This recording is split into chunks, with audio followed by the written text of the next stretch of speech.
Hello everyone, my name is Ahmad Fazamirullah, and in this video I will talk about Finding Nemo and Finding Dory.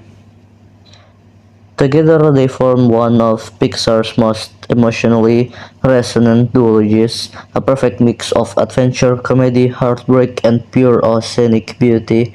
If you somehow haven't seen them in the last 20 years, you should probably fix that.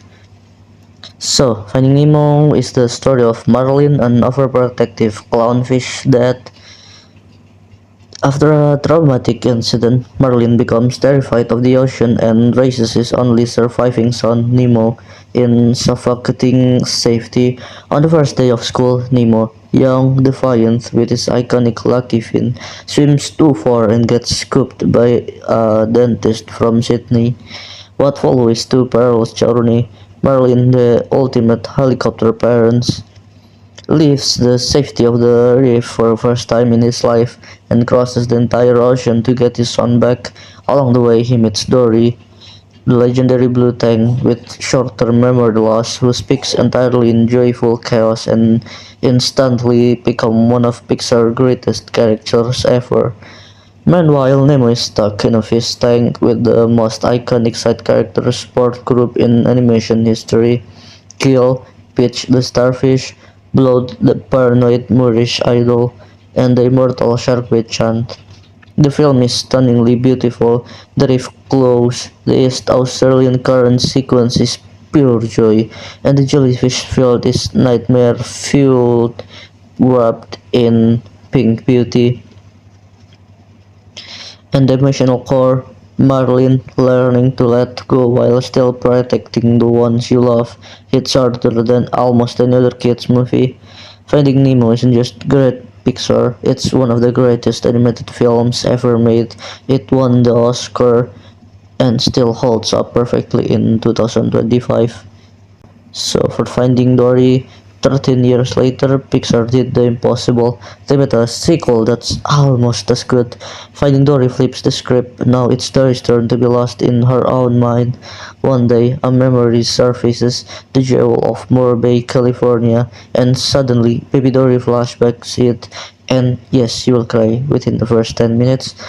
Convinced her parents are still out there, Dory convinces Marlin and Nemo to cross the ocean again, this time to a marine life institute.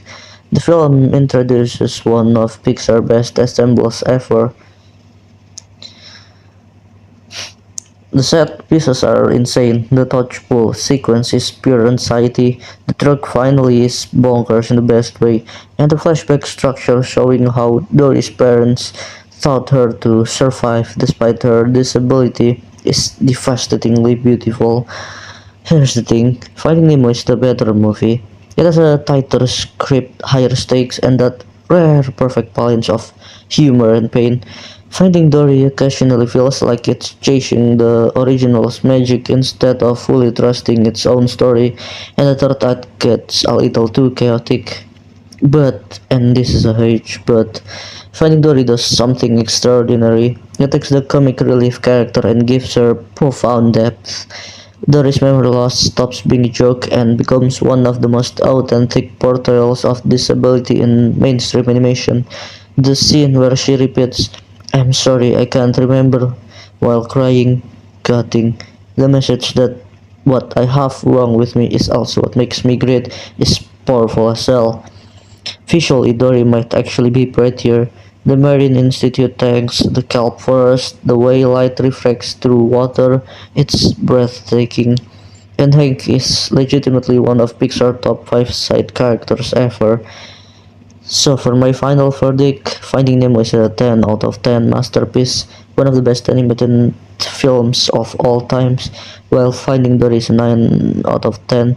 It's still an excellent sequel that dares to center the funny sidekick and mostly succeeds.